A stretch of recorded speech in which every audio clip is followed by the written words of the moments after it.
Well, look at verse 6. I want to keep reading, or we'll never get through this, because if you've looked, it's a long chapter. Matthew 24:6, and you will hear of wars and rumors of wars. See that you're not troubled. By the way, prophecy shouldn't trouble you. It shouldn't make you fearful. It shouldn't make you hesitant and anxious and get more security devices or try and, find a place that you can stay away from the flu. So sweet.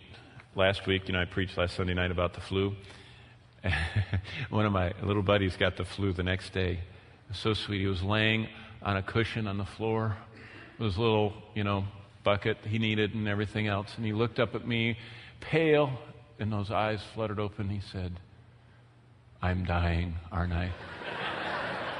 He had gotten the Asian bird flu. He was sure of it from Sunday night.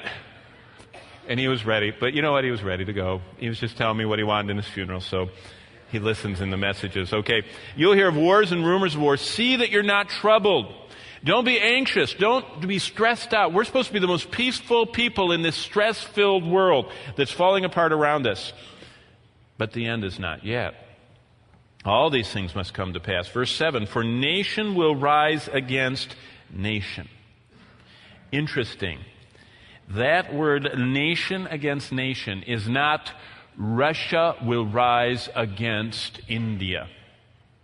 It's ethne will fight against ethne. Now we know what ethnicity is. It's not nationality. It's a smaller subset, an ethnic group.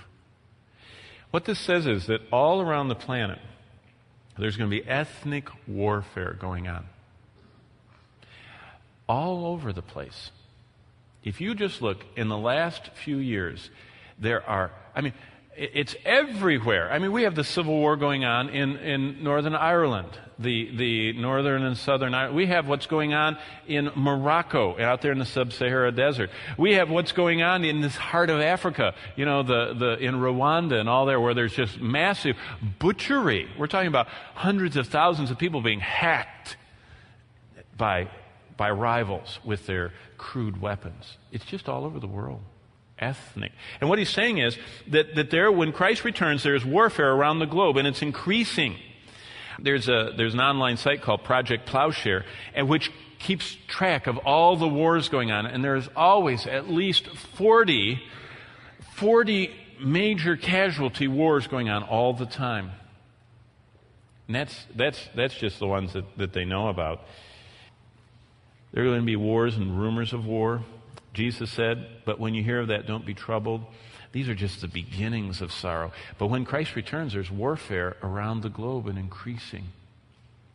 Now remember, the first thing that the Antichrist does is he brings a false peace. For him to bring a false peace, there has to be fighting. And so Jesus says that before this imposter comes, it's going to get ramped up, that the world is going to be saying, we want someone to stop all this. We want them to stop the warfare.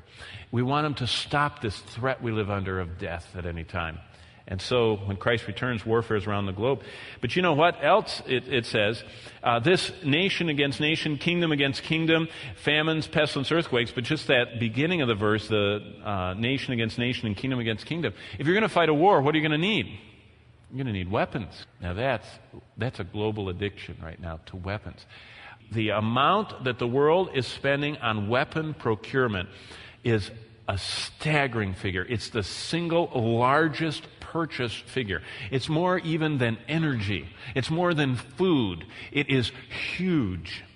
The amount of money that's spent in the hundreds and hundreds and hundreds of billions of dollars on weapons.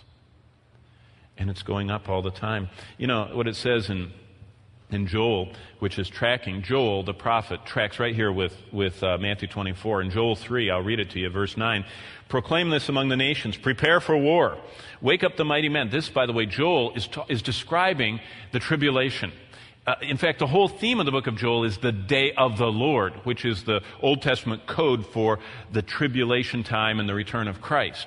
So Joel is a tribulation book. And Joel 3 is a tribulation chapter. In verse 9, he says the tribulation is characterized by this: prepare for war. Wake up the mighty men, verse 9. Let all the men of war draw near. Let them come up. Verse 10, beat your plowshares into swords. In other words, neglect farming. If you have a poor country, neglect developing the agriculture and spend all of your money on buying weapons. And that's what we see going on in our world.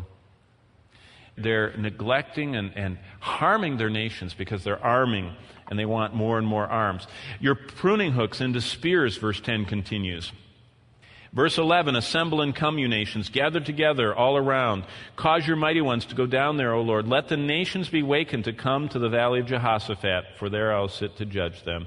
And on it goes, talking about the climactic battle of Armageddon. It says in Revelation 16:14, the spirits of demons performing signs go to the kings of the earth and the whole world and gather them to the battle of the great day of God Almighty. Now here's the bottom line. Never in the history of this planet have the nations stockpiled weapons of destruction like today. Everywhere. The poorest of the poor are buying weapons, explosives, machinery of death.